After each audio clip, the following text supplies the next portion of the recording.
नमस्कार दोस्तों, स्वागत है आप सभी का आपके अपने चैनल क्रिकेट एंगल पे। मैं हूं आपका दोस्त शुभम मिश्रा। तो इंडिया और न्यूजीलैंड के बीच 3 मैचों की टी20 सीरीज का तीसरा और आखिरी टी20 इंटरनेशनल मुकाबला खेला जाएगा 22 नवंबर को मैकलीन पार्क नेपियर में इंडियन टाइम के हिसाब से दोपहर में 12 बजे से यानी कि 12 PM से। तो दोस्तों आज की इस वीडियो में इस तीसरे और आखिरी टी20 इंटरनेशनल मुकाबले का कंप्लीट मैच प्रीव्यू करने वाला हूं, जहां पर मैं आपको बताऊंगा कि इस तीसरे टी20 इंटरनेशनल मुकाबले के लिए मैकलीन पार्क नेपियर की पिच रिपोर्ट क्या है।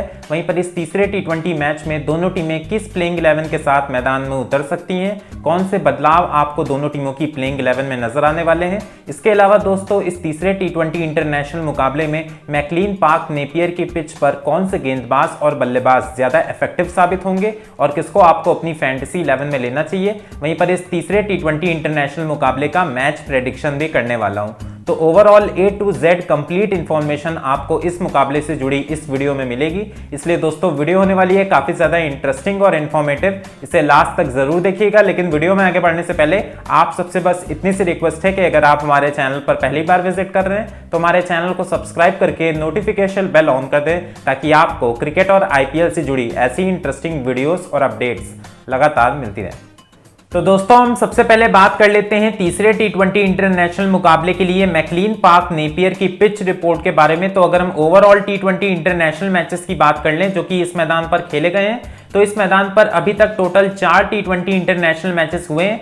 फर्स्ट इनिंग्स में बैटिंग करने वाली टीम ने 2 मैचेस जीते हैं, सेकंड इनिंग्स में बैटिंग करने वाली टीम ने भी 2 मैचेस जीते हैं। एवरेज फर्स्ट इनिंग्स का स्कोर 182 रन्स का है, जबकि एवरेज सेकंड इनिंग्स का स्कोर 157 रन्स का रहा है। तो आप in overall T20 international matches के स्टैट से क्लियरली देख सकते हो कि मैकलीन पार्क नेपियर की पिच पर जिस टीम ने फर्स्ट इनिंग्स में बैटिंग करी है या फिर जिस टीम ने सेकंड इनिंग्स में बैटिंग करी है, दोनों टीमों ने सेम नंबर ऑफ मैचेस ही जीते हैं। इसका मतलब इस पिच पर पहले बल्लेबाजी करना या फिर सेकंड इनिंग्स में बैटिंग करने में कोई ज्यादा डिफरेंस नहीं है। लेकिन फिर भी मैं आपको बता दूं कि जो मैकलीन पार्क नेपियर की पिच है वो बल्लेबाजी के लिए काफी ज्यादा शानदार मानी जाती है। इस पिच पर इवन बाउंस है, जिस वजह से बल्लेबाजी करना स्पेशली फर्स्ट इनिंग्स में काफी ज्यादा आसान रहता है और इसी वजह से इस मैदान पर आपको फर्स्ट इनिंग्स में काफी बड़े स्कोर्स देखने को मिलते हैं। जो 4 टी20 इंटरनेशनल मैचेस यहां पर खेले गए हैं उनमें से 2 मैचेस में आपको फर्स्ट इनिंग्स के स्कोर 170 से 180 के बीच देखने को मिले हैं, जबकि एक मुकाबले में फर्स्ट इनिंग्स का स्कोर 240 के ऊपर बनता हुआ नजर आया था। और इन 3 मैचेस में से 2 मैचेस फर्स्ट इनिंग्स में बैटिंग करने वाली टीम ने जीते थे, मतलब ये स्कोर्स डिफेंड हो गए थे। और एक मुकाबले में 170 की जो ऊपर का स्कोर है वो चेज हो गया था, लेकिन वहां भी चेजिंग टीम को काफी ज्यादा मुश्किलों का सामना करना पड़ा था। तो ये जो आंकड़े हैं वो कहीं ना कहीं आपको यही बता रहे हैं कि इस पिच पर पहले बल्लेबाजी करना थोड़ा सा ज्यादा बेहतर रहता है, क्योंकि फर्स्ट इनिंग्स में बैटिंग के लिए कंडीशंस बहुत ज्यादा शानदार रहती हैं। इस मैदान की स्क्वायर बाउंड्रीज भी शॉर्ट हैं और पहली पारी में ये पिच बिल्कुल सपाट रहती है। तो अगर आप फर्स्ट इनिंग्स में बैटिंग करते हुए एक बड़ा स्कोर बना देते हो, मतलब 180 या 190 के ऊपर, तो वो स्कोर चेस करना इस पिच पर मुश्किल साबित होगा। इसी वजह से मुझे लगता है कि इस मुकाबले में जो कप्तान टॉस जीतेगा वो पहले बल्लेबाजी करने का फैसला करेगा। इसके अलावा अगर हम बात कर लें इस मैदान के ओवरऑल टी20 इंटरनेशनल मैचेस के कुछ रिकॉर्ड्स की, तो जो हाईएस्ट टोटल इस मैदान पर बना है वो इंग्लैंड का है न्यूजीलैंड के खिलाफ 241 runs for the loss of 3 wickets. जो लोएस्ट टोटल है वो बांग्लादेश का है न्यूजीलैंड के खिलाफ 141 runs for the loss of 8 wickets. Highest total जो चेस हुआ है वो पाकिस्तान ने किया है न्यूजीलैंड के खिलाफ 177 runs for the loss of 6 wickets. Lowest total जो डिफेंड हुआ है वो न्यूजीलैंड ने किया है बांग्लादेश के खिलाफ 173 runs for the loss of 5 wickets. दोस्तों हम बात कर लेते हैं कि तीसरे टी20 इंटरनेशनल मुकाबले में मैकलीन पार्क नेपियर की पिच पर कौन से गेंदबाज ज्यादा इफेक्टिव साबित होंगे, स्पिनर्स या फास्ट बॉलर्स। तो जो 4 टी20 इंटरनेशनल मैचेस इस मैदान पर खेले गए हैं, अगर हम उनके रिकॉर्ड्स की बात कर लें तो टोटल 37 विकेट्स फास्ट बॉलर्स ने लिए हैं, जबकि 11 विकेट्स स्पिनर्स को मिले हैं। राइट आर्म फास्ट बॉलर्स ने 30 विकेट्स लिए, लेफ्ट आर्म फास्ट बॉलर्स को 7 विकेट मिले, राइट आर्म ऑफ स्पिनर्स ने 3 विकेट लिए, राइट आर्म लेग स्पिनर्स को 4 विकेट मिले, जबकि लेफ्ट आर्म स्पिनर्स ने भी 4 विकेट्स ही लिए हैं। तो आप in overall T20 international matches के स्टैट्स से क्लियरली देख सकते हो कि मैकलीन पार्क नेपियर की पिच पर फास्ट बॉलर्स का ही दबदबा हमें अभी तक ज्यादा देखने को मिला है। इसीलिए तेज गेंदबाजों ने स्पिनर्स के कंपैरिजन में इतने ज्यादा विकेट्स चटकाए हैं। स्पेशली फर्स्ट इनिंग्स में हमने देखा है कि स्पिनर्स को इस पिच से ज्यादा मदद नहीं मिलती है। फास्ट बॉलर्स आपको फर्स्ट इनिंग्स में ज्यादा इफेक्टिव साबित होते हुए नजर आते हैं। जो शुरुआती ओवर्स होते हैं यानी कि 6 से 8 ओवर्स, वहां पर फास्ट बॉलर्स को काफी ज्यादा स्विंग भी मिलती है, जिसकी वजह से वो आपको ज्यादा विकेट्स चटकाते हुए नजर आते हैं। लेकिन जब सेकंड इनिंग्स आती है तब हमने देखा है कि ये पिच थोड़ा सा स्लो हो जाती है और स्लोनेस की वजह से जो राइट आर्म लेग स्पिनर्स हैं या फिर लेफ्ट आर्म स्पिनर्स हैं उनको भी इस पिच से मदद मिलती है और उनके खिलाफ बड़े शॉट्स मारना सेकंड इनिंग्स में थोड़ा मुश्किल साबित होता है। हालांकि सेकंड इनिंग्स के भी शुरुआती ओवर्स में तेज गेंदबाजों को हेल्प मिलती है, वहां भी स्विंग मौजूद रहती है, तो यहां पर भी आपको फास्ट बॉलर्स शुरुआती ओवर्स में विकेट्स चटकाते हुए नजर आ सकते हैं। लेकिन सेकंड इनिंग्स में स्पिनर्स की भी भूमिका आपको थोड़ी बहुत देखने को मिल सकती है। तो ऐसे में मेरा आपको ओवरऑल सजेशन यही रहेगा कि अगर आप फैंटेसी 11 बना रहे हैं तो आपको अपनी प्लेइंग 11 में फास्ट बॉलर्स ज्यादा रखने चाहिए इन कंपैरिजन टू स्पिनर्स, और आप 3-1 के कॉम्बिनेशन के साथ जा सकते हो, जहां पे आप 3 फास्ट बॉलर और 1 स्पिनर को अपनी फैंटेसी 11 में रख सकते हो। और आपको उस टीम के स्पिनर को अपनी फैंटेसी 11 में रखना चाहिए जो टीम सेकंड इनिंग्स में गेंदबाजी करेगी, और आप एक राइट आर्म लेग स्पिनर या फिर एक लेफ्ट आर्म स्पिनर के साथ जा सकते हो।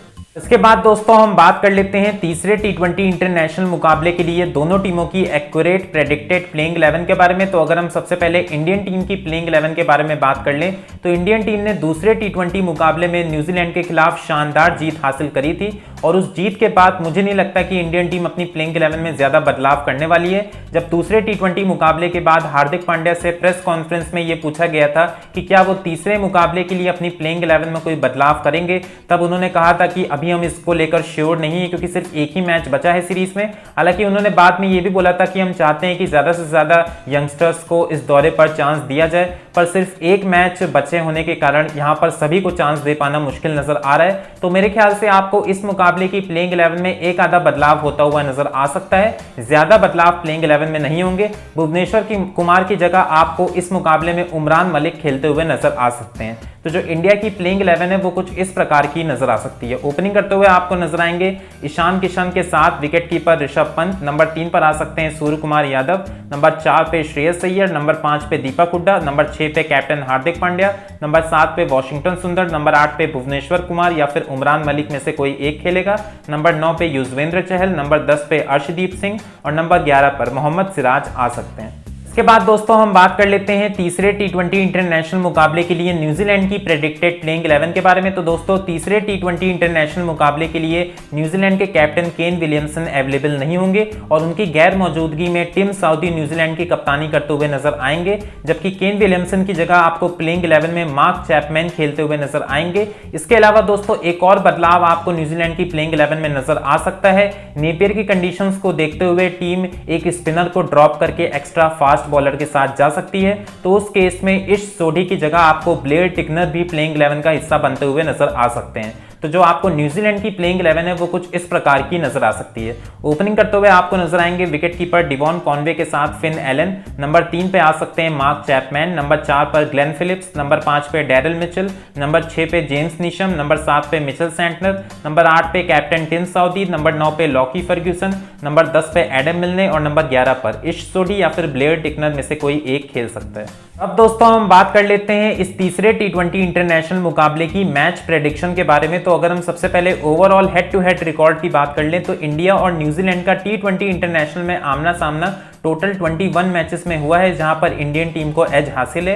इंडियन टीम ने 12 मैचेस जीते हैं जबकि न्यूजीलैंड की टीम सिर्फ 9 मैचेस ही जीत पाई है। इसके अलावा अगर हम बात कर लें लास्ट 10 T20 इंटरनेशनल मैचेस की जो कि इन दोनों टीमों के बीच खेले गए हैं, तो वहां पर इंडियन टीम कंप्लीटली डोमिनेट करते हुए नजर आ रही है। इंडिया ने 9 मैचेस जीते हैं जबकि न्यूजीलैंड की टीम सिर्फ 1 मैच ही जीत पाई है। अगर हम बात कर लें लास्ट 5 T20 इंटरनेशनल मैचेस की जो कि इन दोनों टीमों के बीच खेले गए हैं, तो वहां भी इंडिया का पलड़ा भारी नजर आ रहा है। इंडिया ने 4 मैचेस जीते हैं जबकि एक मुकाबला बारिश की वजह से नो रिजल्ट रहा था। अब अगर हम बात कर ले दोनों टीमों की T20 इंटरनेशनल्स में रीसेंट फॉर्म की, तो इंडियन टीम ने जो लास्ट 5 T20 इंटरनेशनल मैचेस खेले उसमें से 3 मैचेस जीते हैं, 2 मुकाबलों में हार का सामना करना पड़ा है। दूसरी तरफ न्यूजीलैंड की टीम ने जो लास्ट 5 T20 इंटरनेशनल मैचेस खेले उसमें से सिर्फ 2 मैचेस जीते हैं जबकि 3 मुकाबलों में हार का सामना करना पड़ा है। तो अगर आप रीसेंट फॉर्म की बात करोगे तो इंडियन टीम की जो रीसेंट फॉर्म है वो न्यूजीलैंड के कंपैरिजन में थोड़ी सी ज्यादा बेहतर नजर आ रही है।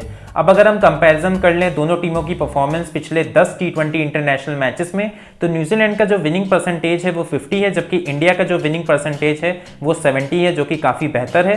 एवरेज स्कोर के मामले में भी इंडिया बेहतर है 167, जबकि न्यूजीलैंड का 158 है। हाईएस्ट स्कोर के मामले में न्यूजीलैंड ज्यादा बेहतर है 208, जबकि इंडिया का 191 है। और लोएस्ट स्कोर के मामले में इंडिया ज्यादा बेहतर है 132, जबकि न्यूजीलैंड का 98 है। तो अगर आप लास्ट 10 T20 इंटरनेशनल मैचेस में दोनों टीमों की परफॉर्मेंस को कंपेयर करोगे तो जो इंडियन टीम की परफॉर्मेंस है वो ज़्यादा बेहतर रही है न्यूजीलैंड के कंपैरिजन में। तो उस हिसाब से आप बोल सकते हो कि इंडियन टीम का जो पलड़ा है वो इस मुकाबले के लिए थोड़ा सा ज़्यादा भारी नजर आ रहा है। इसके बाद दोस्तों अब हम बात कर लेते हैं तीसरे T20 इंटरनेशनल मुकाबले के लिए दोनों टीमों की तरफ से की प्लेयर्स की जो इस मैच में अच्छा प्रदर्शन कर सकते हैं और आप इन्हें अपनी फैंटेसी 11 का हिस्सा भी बना सकते हो। तो अगर हम सबसे पहले बल्लेबाजों की बात कर लें तो न्यूजीलैंड की तरफ से आप डिवॉन कॉनवे के साथ जा सकते हो। पिछले 10 मैचेस में 367 रन बनाए हैं 52 के एवरेज और 122 के स्ट्राइक रेट के साथ। फिर आप ग्लेन फिलिप्स को भी इस फैंटेसी 11 में रख सकते हो। पिछले 10 मैचेस में 325 रन बनाए हैं 40.63 के एवरेज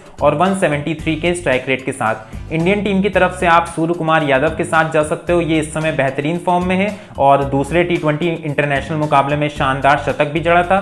पिछले 10 मैचेस में 469 रन बनाए हैं 78 के एवरेज और 197 के स्ट्राइक रेट के साथ। फिर आप कैप्टन हार्दिक पांड्या के साथ भी जा सकते हो। पिछले 7 मैचेस में 141 रन बनाए हैं 23 के एवरेज और 128 के स्ट्राइक रेट के साथ। और अब दोस्तों हम बात कर लेते हैं बॉलर्स की। तो अगर हम सबसे पहले न्यूजीलैंड के बॉलर्स की बात कर लें तो यहां से आप right arm fast bowler Tim Southee के साथ जा सकते हो। ये भी इस समय काफी अच्छी गेंदबाजी कर रहे हैं, पिछले मुकाबले में हैट्रिक भी ली थी। पिछले 10 मैचेस में 17 विकेट्स ले चुके हैं 7.55 की इकॉनमी और 13.17 के स्ट्राइक रेट के साथ। इसके अलावा आप left arm spinner Mitchell Santner को भी इस फैंटेसी 11 में रख सकते हो। पिछले 7 मैचेस में 11 विकेट्स लिए 6.78 की इकॉनमी और 14.72 के स्ट्राइक रेट के साथ। अगर आप इनके साथ नहीं जाना चाहते हो तो फिर आप right arm fast bowler Lockie Ferguson को इस फैंटेसी 11 में रख सकते हो। इंडियन टीम की तरफ से आप left arm fast bowler Arshdeep Singh के साथ जा सकते हो। पिछले 9 मैचेस में 15 विकेट्स लिए 9 की इकॉनमी और 12.40 के स्ट्राइक रेट के साथ।